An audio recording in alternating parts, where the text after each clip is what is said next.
All right, welcome back. So we were talking about trees, and we went and implemented our own little search function for a binary search tree. So if we wanted to search for something, we compare that thing. Maybe we're searching for 42 with our current key. Then we go left or right, depending on whether or not the key that we're looking for is bigger or smaller than our current node's key. So if we're looking for 42, we need to go right, seeing a 5. We see the 10, we still need to go right because all the bigger things are on the right side. And then finally we get to our 42. So that's search. Let's talk about insert now. Talk about its complexity as well. Let's see if I can copy most of this. The idea with insert is good news, because technically we've already done the hard part. Let's pretend we wanted to insert the node 5. The fun thing about insert is that you get to reuse all of your search stuff. The search process, assuming we wanted to insert 5, would be, all right, figure out where it might have been if it were there. And the second you find where it should have been, well, go left, go right, put it there. That's insert. Okay, that's not too bad. So the idea is you need to do all the same stuff as search. You need to search to see where you need to put the node itself, and then once you find an empty spot, the place where it would have been if you had found it, you need to put it right there. So assuming it wasn't there already, that is. So it's going to become a leaf always. I hope you can convince yourself of that. Every time you insert a new node, it'll always become a leaf. There's nothing below it, obviously. You made a brand new one at the very bottom. And the only other thing you have to remember to do is set the parent. So you have to somehow hold on to that. Okay.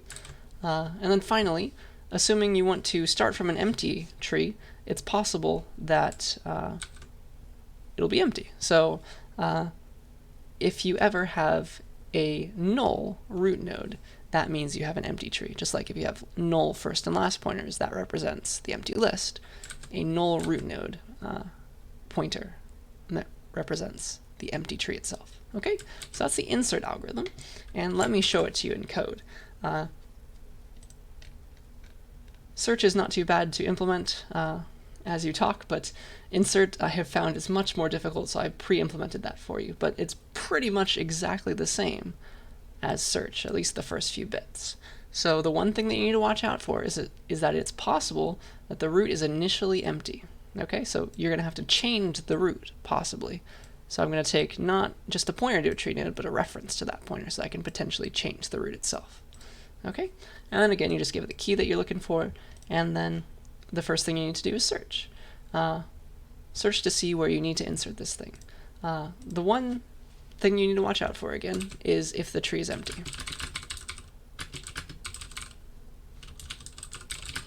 That's a special case. If the tree is currently empty, you need to make the one brand new node with the key that you're asked to insert, and just set the data, the left and the right are null. The parent's null because it's the root, and then you need to set the root equals new node, just like that. Okay, and then you can return because there's nothing left to do after that. Otherwise, you can iterate through, and instead of just changing root, I'm going to make an intermediate n node to do that. And so just keep on going while n is not equal to null. This is kind of useless because eventually you're going to stop no matter what. But the idea is you're again going to search. You're going to go left or right depending on what you're trying to insert. So say I'm going to insert 5. Well, starting at the root node 7, if that's my n right now, I'll see that the key that I want to insert, which is 5, it's smaller than 7. So I need to go and search through the left subtree. If I want to put the 5 node somewhere, it needs to be somewhere over here. Okay, so I'm going to go left. And there are two cases, because it's possible that there's nothing to the left right now. This is where it gets slightly more tricky.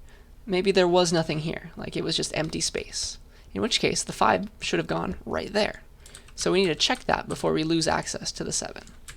So we'll say, hey, is the thing to my left where this node should be or should be inserted, is that null, in which case I just found the spot to insert.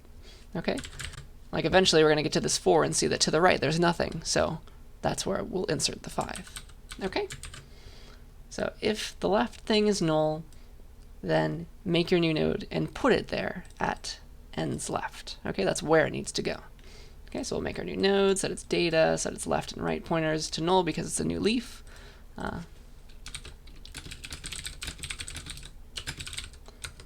And then its parent, who's its parent? Well, that's n itself.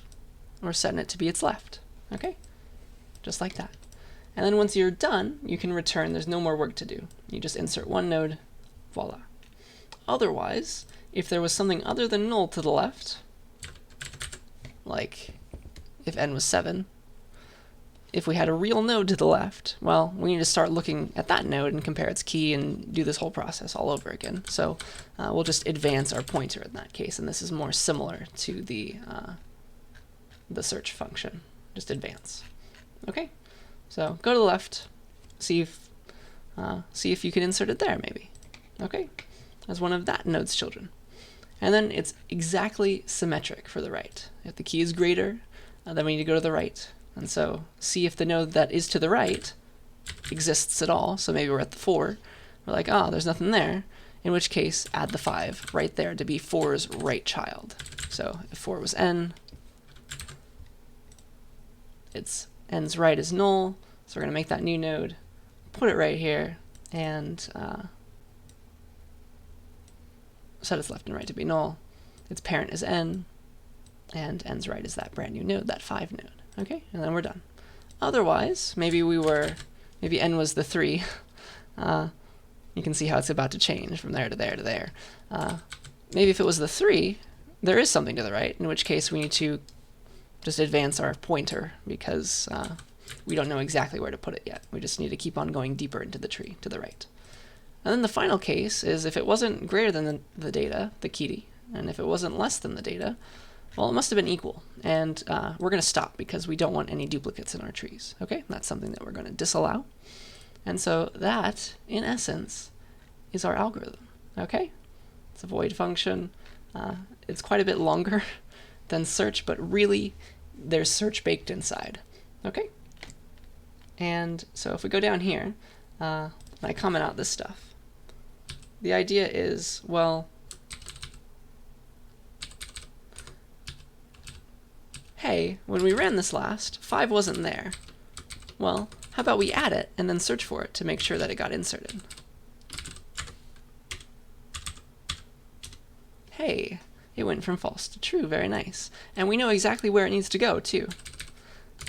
I'll show you why.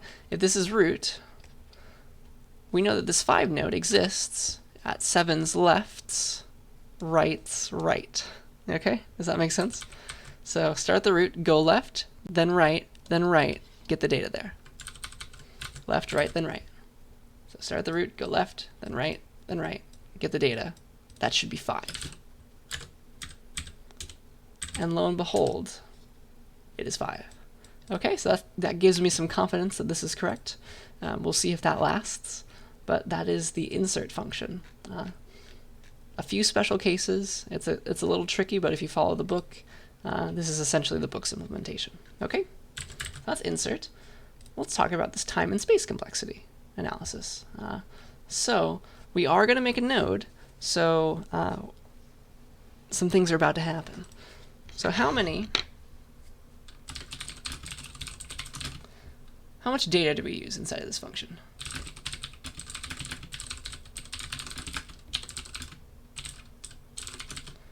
Well, we've got a pointer, which is a reference. We're essentially not using much more than a pointer's worth of data there. So let's pretend this is a pointer. This is just an int. That's 2 variables. Don't hold too much. In every case, we're always going to make one new node. So that's the size of a node is the size of its data, its left, its right, its parent. So that's it's quite a few things, quite a few pointers and an int on top of that, but it's still a countable number of things. And then we're going to save n potentially if we don't stop early. So like 5 or 6 variables. It's going to be constant space, even though we're going to make a new node. Okay, so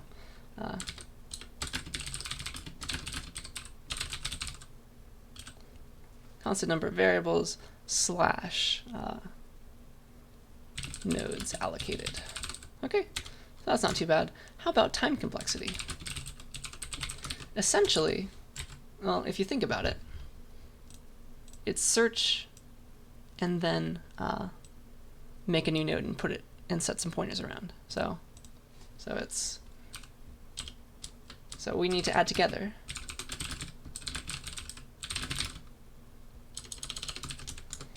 time it takes to search and the time it takes to create a new node and move some pointers around and set some pointers.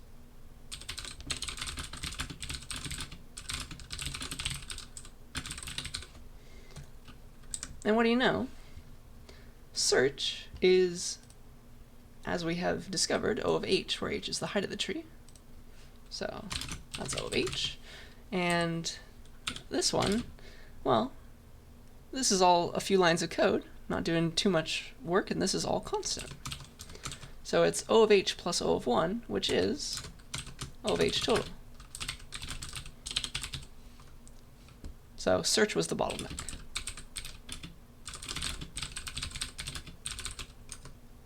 Okay, so it's essentially the same as search. Not too bad, not too shabby there. So this is inserting into a binary search tree. We're going to save until next week deletion, because that's very complicated. Just to give you a heads up, maybe read ahead. And now I want to get us very, very comfortable with recursion.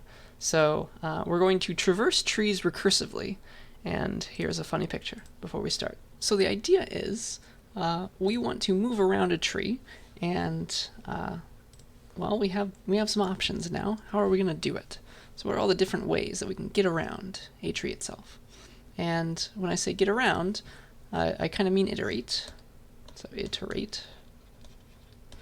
And we want to do this recursively, actually. So how in the world are we going to recursively visit nodes in a tree? We're going to have to break down trees into smaller versions of themselves, just like we did for lists.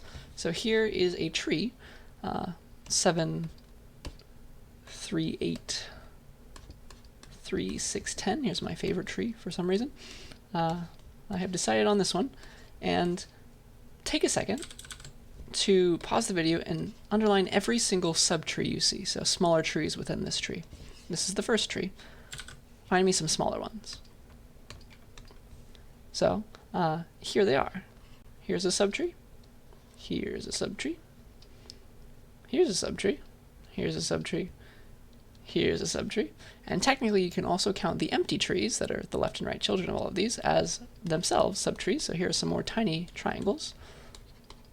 And these are all of them. So we can visit these. So if we make a recursive call here, we can do stuff.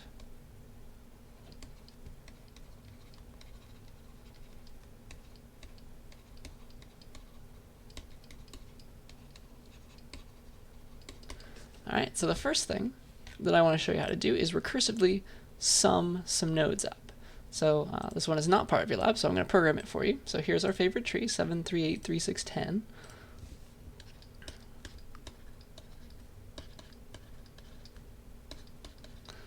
The idea is we need a base case and a recursive case. So we start at the node 7, and we visit it, and we make recursive calls on its left subtree and its right subtree. Okay? So in the recursive case, we're going to sum the left subtree, which will give us a number. We get to assume that it's going to do it correctly. It's going to... Oh, sorry, is this supposed to be... Oh, my bad. One of these was supposed to be a 5. And it looks like I just carried on the problem. 5. There we go, that's now correct. Well, let's fix this one too. No, we were in green. Okay, now I'm happy. So that is the correct tree now. So we're going to sum the left subtree. And this is the left subtree. This is the right subtree. We get to assume that recursion is going to correctly sum these for us. So we'll get back 9, 14 from that one, and 18 from that one.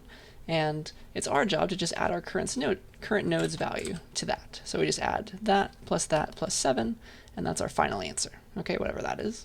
And in the base case, we need to find a base case. So what's the smallest thing we can find? Well, eventually we're going to recurse down into this subtree, which is going to recurse down into this empty subtree and that empty subtree. Well, let's think about the empty subtree. Well, how many nodes are in there? None. What's the sum of all the nodes in an empty tree? Well, it's just 0. So if we ever see an empty subtree, the sum of all the nodes there, we can just say is 0, and that can be our base case. Okay, so this is why this is going to work. So let me show this to you now.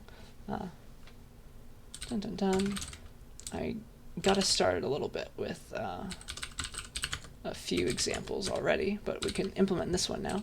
So I've made this tree, 7, 5, 8, 3, 6, 10, and I'm going to do the sum now. Okay, so it's going to be given to me as the root of some tree. So whatever it is, I want to sum it. So sum the subtree with the root rooted at root. Okay, so initially it will be the actual root of the tree, but this will change because we're going to call sum again with a new subtree.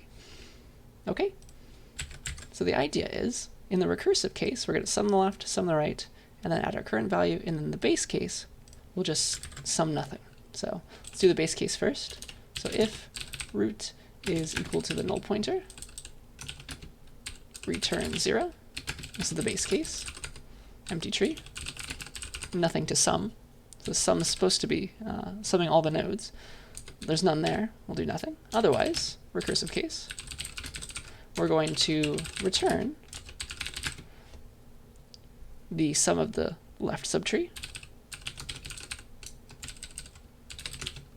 So just like this, plus our current node, plus the sum of the right subtree. Okay, and so in theory this should do the right thing, and I'm going to change this to cout the sum of the root, and then a new line. So in theory this should give us the sum of all those numbers. Yeah, that is the one I wanted. And we get 39. And in theory that is the sum of these. Let's see. How could we do this quickly? 8 plus 8 is 16. Or 10 plus 8 plus 7 plus 6 plus 5 plus 3. Hey, it is 39. Awesome. So it's doing the right thing. But why? Why do we get to assume this magic recursion stuff? Well, let me draw out what's happening. When we make the first recursive call, we're going to say, all right, please sum all the nodes in this big tree for me. 7, 5, 8, right? Yeah. 3, 6, 10. So it's like, all right, here's my big tree. Sum everything for me, please. And so what the algorithm is going to do, because it's a recursive case, it'll recursively sum the left subtree. That's the first thing it'll do. So it'll go like, all right, here's the left subtree. Let's sum that. 5, 3, 6. You got it. And this is again the recursive case, so it's going to sum its left subtree first. It's like, all right, there's its left subtree. It's just the tree with 3 in it, which is going to hit the base case twice. It's going to be like, all right, well, 3 will, all right, it's not the base case yet. It's not empty. Sum the left subtree. Okay, that's going to be nothing. And so that'll give back the 0. All right, there's nothing there. So it gives back 0, and it adds 0 to its 3, and it's also going to recursively get the sum of the right subtree. So here it goes. There's nothing there again. And the answer that it's going to give back is just 3. Okay, and so this one's going to do the same thing. It's going to take its 3, and it's going to add its 5 to the sum of the right subtree, which I won't spell it all out again, but it's going to give back 6, because it's just that. Okay, so it's going to give back 3 and 6, and it'll add its 5, and this will give back, hey, yeah, my sum was 14. Okay, and then this one will be like, all right, I see your 14. That's the first thing that I need to do, sum the left subtree. Now I'll sum the right subtree, and then add my value to it. Okay, so 14, take my 7, and eventually add it to the sum of 8 and 10. Okay, because that's the right subtree. What's the sum of that? But again, sum the left subtree, there's nothing there. So it gives back 0. And then sums the right subtree, gives back 10. Again, these are empty here. And so this eventually just gives back 10. It's like, okay, yes, I'll add this 10 and this 0 to my 8 and give back 18. Then finally, this is 14, this is 18. It adds at 7, and suddenly we have an answer. Okay, which is apparently 39. And I hope that makes sense. So this is the order of all the calls. It's going to be like, all right, recurse on the left subtree, do all this work, build all the answers back up, then do all this work on the right subtree, and then finally just add your current node. That's all you need to do. Okay, so that's why the recursive case and the base case make some sense. And now let's talk about some different kinds of traversals. So the first one is called an in-order traversal, and this isn't a typo, by the way, even though Word thinks it is, or PowerPoint.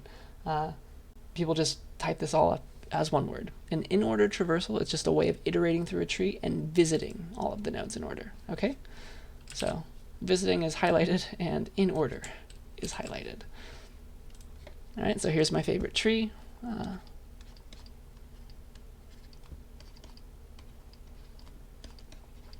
in-order traversal will go through all these nodes in this order, and maybe we can say, we can pretend that visit means print. So it'll print out 3, then 5, then 6, then 7, then 8, then 10 in sorted order. Okay? This is essentially what you would like an iterator to do if you ever had an iterator implemented for a tree. And this is what C++ actually does. This is part of your lab, but I'm going to implement this one for you because I am nice to you. So we again have base cases and recursive cases. And the base case is going to be the empty tree. You do nothing. Again, you don't print anything at all. But the recursive case is interesting. And remember, for the recursive case, you can call on the left subtree to print and the right subtree to print. Once you make this left subtree call, it's going to print. You get to assume that it's going to print 3, 5, and 6 in that order. Okay? So 3, 5, and 6. Then if you make this recursive call, you get to assume that it's going to print 8 and then 10 in that order. And oh man, you just need to print your 7 in the middle, and you have a working answer. Okay, so that is the recursive function solution. So you get to recurse left, so call on the left subtree, then print the root, which is your 7, then recurse right, and suddenly you've built up the final answer using smaller solutions for the original tree.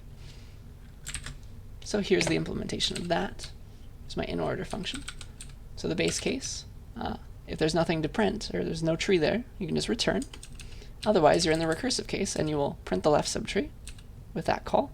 Then you'll print the root node, maybe some spaces around it. And then you'll recursively also print the right subtree, which will print it in order. Okay? And the reason you do it in this order is because here's the smaller stuff, then it goes this node, then there's the bigger stuff. Okay? That's why the recursion is beautiful. You don't have to worry about, okay, I need to do the 3, it's way over here, then the 5 is up here, and then the 6 is down to the right. No. Recursion does it for you. It's beautiful. Okay? So please yell at me if this is not making sense. This is how I want you to be thinking about recursion. Okay? So you get to assume that on the smaller things, the smaller subtrees, it's going to do the right thing as long as you build up the answer correctly. Okay? So that's in order. There are 2 more along these lines called pre-order and post-order. And when I say pre and post and in, it's kind of this prefix is talking about the order in which we print the root. This one's saying the root comes first.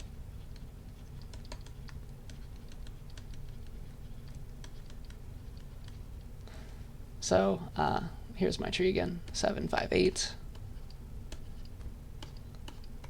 3, 6, 10. And so a pre-order traversal is going to do this in the recursive case. Base case is the same. First it visits the root, then it recurses left, then it recurses right. So what it's going to print is, well, it's always going to visit the root first, so it's going to be 7, then it does this one, then it does this one. So 7, then work on this tree. So the root there is 5. All right, then work on the children, 3 and 6. And then it's going to work on this right subtree. So first it's going to worry about its root, which is 8, and then it'll print its 10. Okay, so this is a weird looking order, but it does have some meaning. So perhaps these edges represented tasks with requirements. Like say, this was task A, and that needed to be done first, like maybe a makefile. This needed to be done first before we could ever worry about task B. And task B, once that was done, then we can start doing C and D. Okay, and then maybe some separate task like E could be done after A, and then once E is done, we can immediately do F. Things like that. So a pre-order traversal is going to give you a valid order in which you can do these tasks that have previous requirements. And so that's helpful for things like makefiles. This might be what they're using to implement makefiles. Okay, so that's pre-order. And then post-order is kind of the opposite, in which you visit the root last.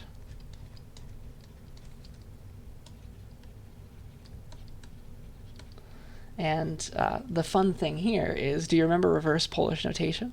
Actually, if you think about a piece of syntax, like, I don't know, 10 minus 3 times 5 plus 2, like in that order. How about, let's make it more interesting.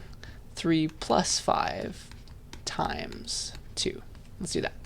So this will bind like that. So if you remember the reverse Polish notation of this, it's like, all right, minus, then 10, then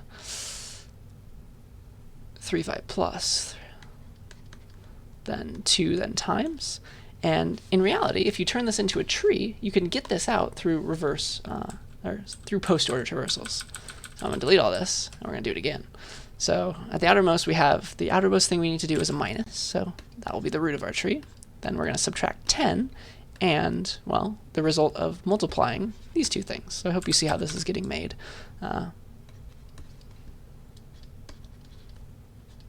So there's a 2 on the right side of the multiplication, and then on the left-hand side, it's this whole thing, 3 plus 5, which is rooted with a plus. So here we have this tree. And now if we do a post-order traversal, and this is just essentially in order, all this stuff is the same, and it's just the way that we, the order in which we recurse left, recurse right, and visit the root / print it. That's the only thing that's different between all of these. So if we do this, we're going to be like, all right, recurse left for this whole tree. Recurse left is this one. We're going to visit the 10. Then recurse right. We're going to visit all of this, which is going to visit this one, which is going to visit this one. So we'll print 3, then 5, then the root is the plus. And then we visit this one, because it's right subtree is that. And then we can do 2, and then times, because it's the root of this entire subtree. And finally, we've done both the left and the right. We can print the root, which was minus. Oh man, that's not too different. Okay, so that's what post order is good for. Things like reverse Polish notation. So if you had like a stack-based machine, you'd be converting these expressions all the time into a post-order version of itself. All right, just moving on now. We're going to do breadth first. This one's very different. It's going to visit things in level order.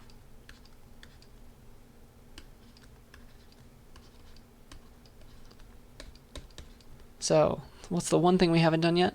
Visit things in this way. Whee! Like this. So hopefully you understand what I'm meaning with this. It's going to print 7, then 5, then 8, then 3, then 6, then 10. So it's going to explore things at level order first. It's going to finish a level before it goes on deeper into the tree. Okay, and the way you implement this is actually using a queue. Oh man, these are good for something.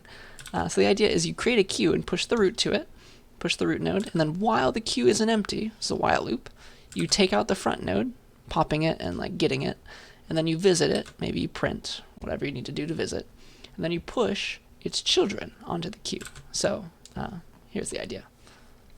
You had 7, 5, 8, 3, 6, 10. You'll start with a queue with just 7 in it, and then you're going to visit it, pop it off, print it out, and push its children, 5 and 8. So now I have a queue with just 5 and 8 on it. So again, we'll visit the 5, pop it off, push its children, 3 and 6. And I hope you see how this is going in order now. 5 and the 8. Now we have 3 and the 6 after the 8. And then suddenly we visit the 8, pop it off, print it out. And then we add its children, which is just 10. And these are all leaves, so I think you can understand how they're all going to get popped off the front, and we end up with the proper traversal. That's pretty cool, huh? So this is going to require not recursion, but a queue. So with all of that, let's talk about complexity. So there's a lot of words here, and I apologize, but they're all necessary. So let's talk about first time complexity. That's the easier one, actually. So let's pretend there's n nodes in our tree. We're talking about worst case right now. That's what we care about. So pretend there's n nodes in the tree. Each traversal is going to visit n nodes, and it's going to do constant work at them, assuming that you're just printing. If you're doing something more than that, it's going to be more. But at the end of the day, if you're visiting only n nodes, the leaves are like at most 2 times n. So essentially, you're going to be doing constant work at each of them and visiting n things. So it's going to be O of n. And I think I got a little bit ahead of myself, and I want to show you that in order is working. So here, instead of sum, I also printed in order. So I showed you the actual implementation, but let me show you it working just for fun.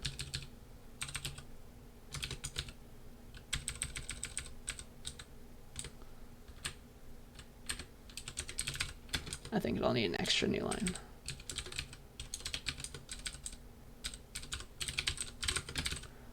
So this should print the tree in order.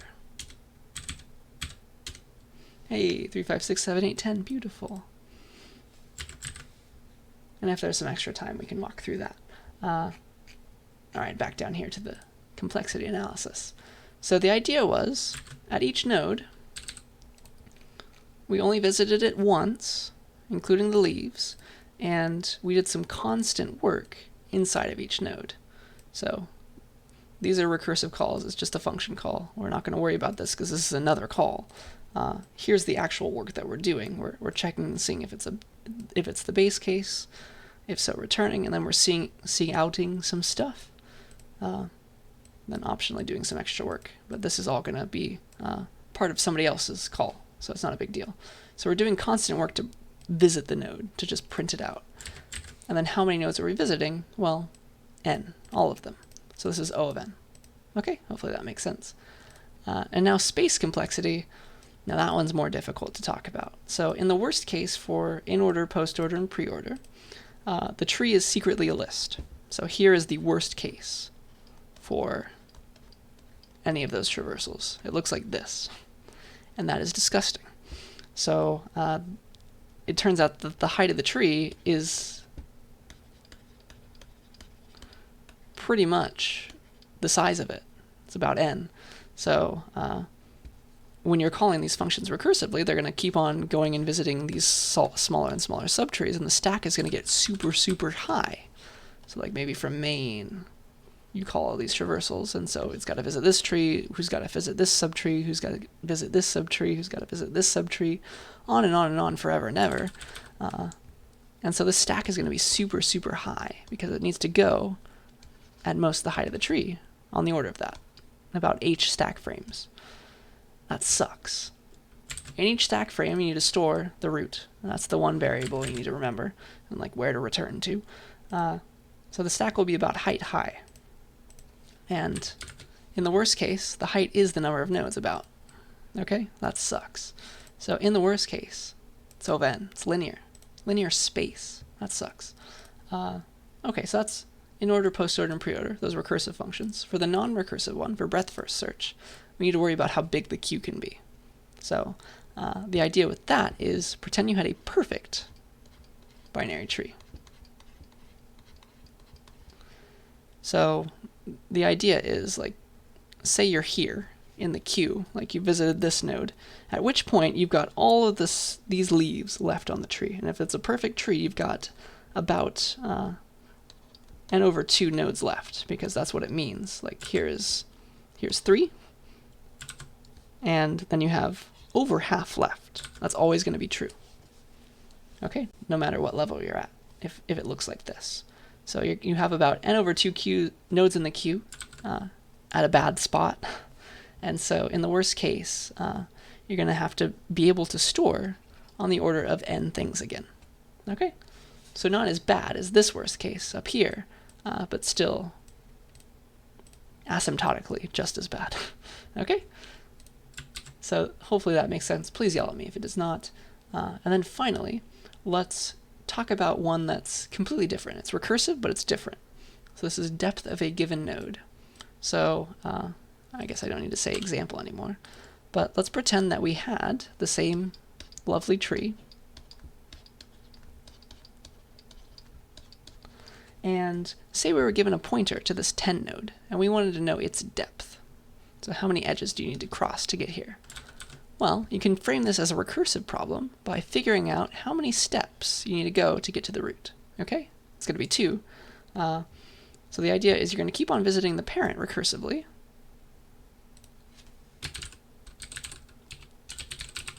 And once there isn't one, you can stop. Okay? So in the recursive case, it's going to be 1 plus the depth of your parent. And then in the base case, the root, it has depth 0, and you can immediately return. Okay? So for 10, you're going to be like, all right, what is the depth of 10? Maybe like for main or something. That's going to be like, okay, it's going to be 1 plus whatever I get back from whatever the depth of 8 is. So go 1 up. And that's going to be 1 plus, okay, whatever the depth of 7 is. And 7 is the root. That's the base case, so this gets 0. So 1 plus 0 is returned. This is 1, and so the answer is 2. Hopefully that makes sense. Let me program that for you.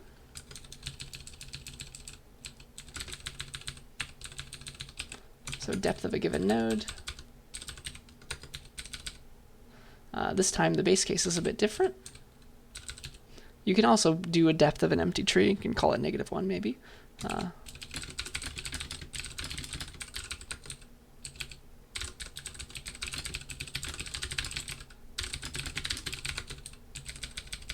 But here it is. So in the base case, it's the root. So if n's parent, that's how you know if it's the root, the parent is null, return 0. In the recursive case, otherwise, you return 1 plus the depth of your current parent. Okay, hopefully that makes sense. And so if I give it the 10 node, how am I going to get there, I guess, is the question. See out depth. Where is this 10 node? Well, in the root, it is roots rights right. And in theory, I should get back 2. Hey, all right, so I do get the 2. That's beautiful. And that's about everything that I wanted to show you. So let me go a bit slower through the in-order traversal because we have some extra time, and let me show you why this one's working. And hopefully that will build your intuition for this recursion stuff. So the idea is I have this tree, and I'm making a recursive call to the left subtree and the right subtree to print in order, and then I worry about my node as well. And the order of that is very important. So the first thing that I'm going to do is going to call this in-order traversal to print the entire tree. Please, in order.